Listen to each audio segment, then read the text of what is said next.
Thank you. When I told a client the other day that I was going to speak about innovation at the Nordic Women in Data Summit, she said, well, but you say that data has no place in innovation. And that would have been a rather short and painful speech. So I'll hope I'll be able to give a better explanation of my position of data in innovation and how vital it is today. When an organization considers going into innovation, they often think about, we need to do something to spark some creativity in the organization. And maybe they think, well, let's do a hackathon, or let's do an ID competition. And those kinds of activities are great and super helpful and can really spark something, especially at this dark time of year. You might need some extra activities to get you going. But what I'm talking about here today is how you make innovation a habit and how you sort of keep it going once you're back at your desk after an innovation or after a jam or a hackathon or a competition. So that's what I'm going to talk to you about today. I'm one of the co-founders of Inovation360 Group, and we started our company about 5 years ago in a spur of optimism when we actually realized that emerging tech, exponential development, biomimicry made it possible that potentially in the coming 10 years, we might actually be able to solve some of humanity's grand challenges and be able to save this planet that we live on. And my colleagues and I are not the super brains who are going to invent the little machine that everybody can have in their pocket that's going to desalinate seawater and give everybody fresh water, or invent the battery that collects all sunshine that comes onto Earth. But what we're really good at is to help those inventions and those ideas turn into innovation. Because innovation happens when an idea is implemented and brings value. So our humble mission as a company is to start to make sure that we help the Agenda 2030 goals to happen. So in 2030, you're going to be able to track back one of the goals there and see how Inovation360 Group helped doing that. And since we need to be a global company and the person with the best idea might not be able to afford us as consultants, we put everything that we do free, available online. So you can use all our methodology and all our tools for free if you're that super brain who's going to help us desalinate seawater, for example. I started working full-time with innovation in 2008 in Aftonbladet, which is the largest daily newspaper in Sweden. As the introduction said, an exciting time to learn about innovation. We had a daily circulation of 500,000 copies per day. And looking forward, we said that, well, we might have 100,000 copies instead. And we had a turnover of 2.1 billion, and 1.8 of those billions were from the daily paper. So digital transformation was happening, digital disruption was happening to us. So we could either decide to fire 75% of people and become a tiny company, or we could innovate. So that's what we did. And we were actually pretty successful. We kept growing the company, and digital revenue outtook paper revenue a few years back. But what we did was extremely expensive and also very ad hoc. We were super dependent on people who came up with brilliant ideas just out of anything. And since 2011, I've been an innovation consultant, and then I'm trying to help organizations to not be dependent on those ad hoc moments, but rather make sure that you have the processes in place that just makes innovation happen and makes it easier every day. And that's what I'm talking about here today.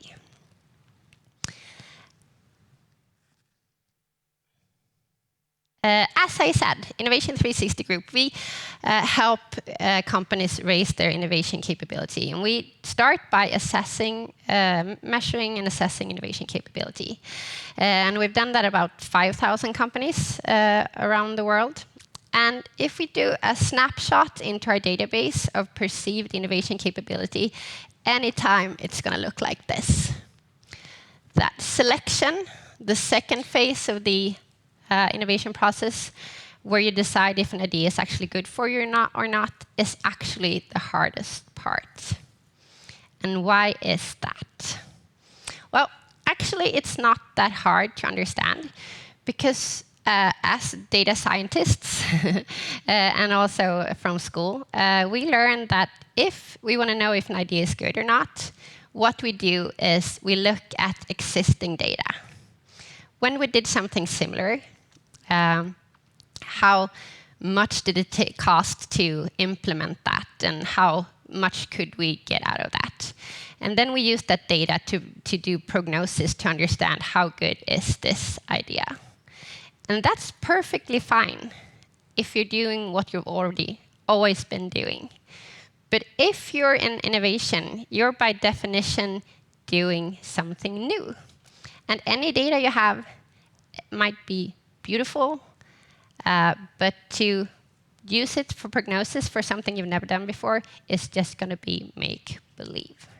So that's one of the key takeaways today. If you're doing what you've always been doing, analysis and prognosis on existing data is excellent. But when you're dealing with totally new stuff, you need to rather create new data than use existing. So how do you do that? Well, you take the idea and you do some analysis. You consider if this would be a good idea, what would have to be true? Which assumptions, which hypotheses would have to be true for this to actually be a good idea? And then you sort out the one that would mean the greatest risk if it wasn't true. So your riskiest assumption. And you design an experiment to test that hypothesis. And you run your experiment and you collect the data. And then you can see if the hypothesis is true or not. And then you iterate that process, testing hypothesis by hypothesis, until you can actually have enough data so that you can use it for analysis and prognosis and make it into a classic business case.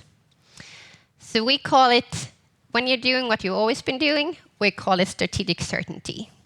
And when you're doing new stuff, which innovation by definition is, then you're in strategic uncertainty. So you test hypotheses, run experiments, collect data over and over again until you've moved your idea from strategic uncertainty into strategic certainty. And that's pretty far away from what the innovation process looked like back at the Aftonbladet days 10 years ago.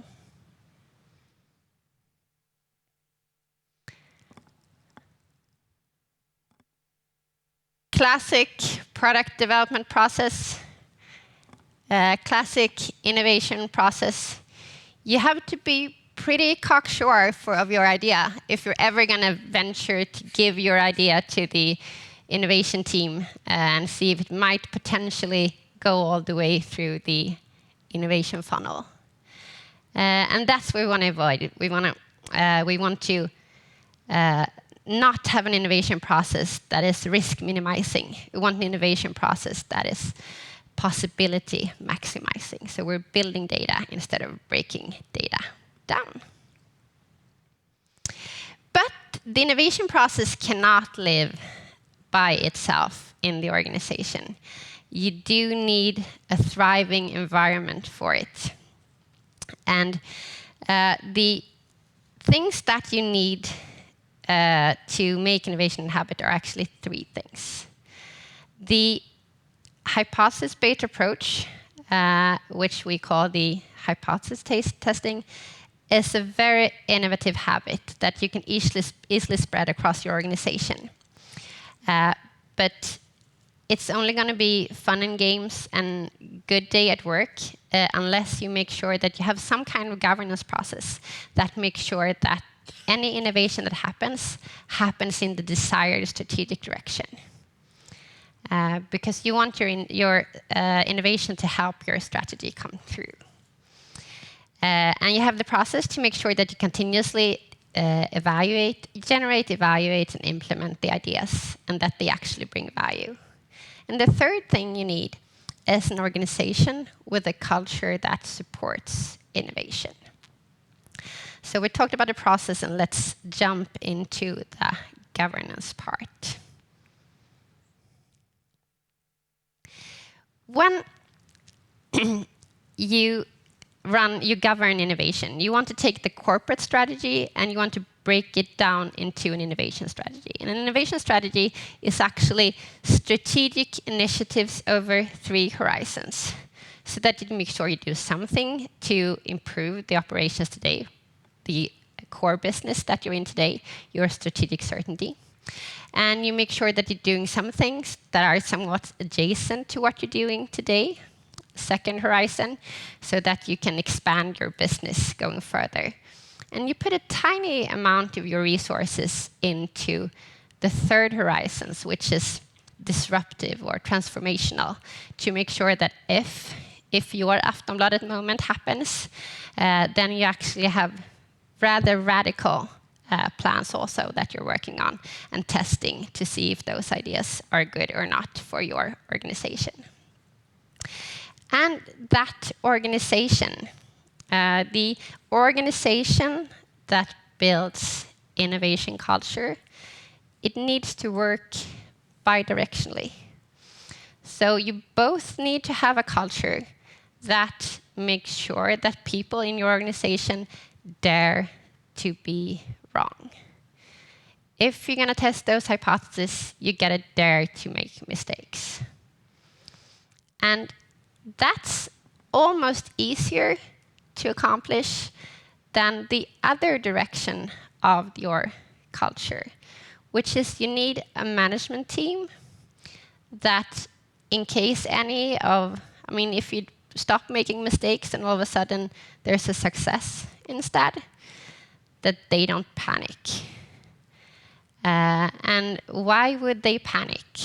Well, a lot of organizations are organized with incentives that maximize profits and activities this quarter.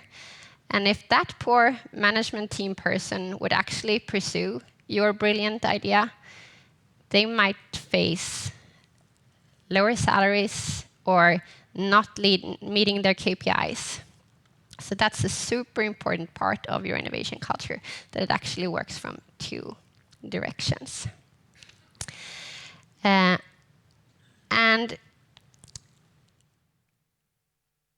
to sum things up, to make an innovation a habit in your organization, you need to have 3 things in place.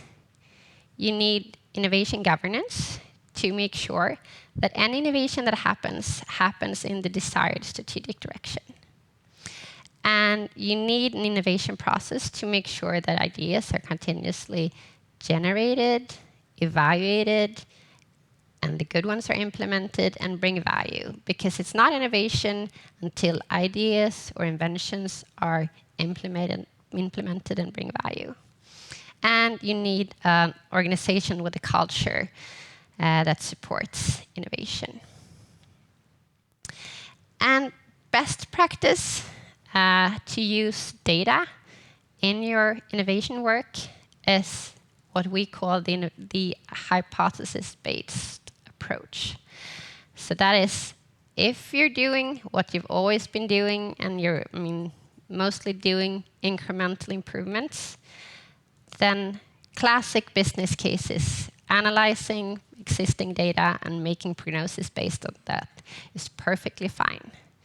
But if you're doing new stuff, then that data is only make-believe, and you have to build new data instead.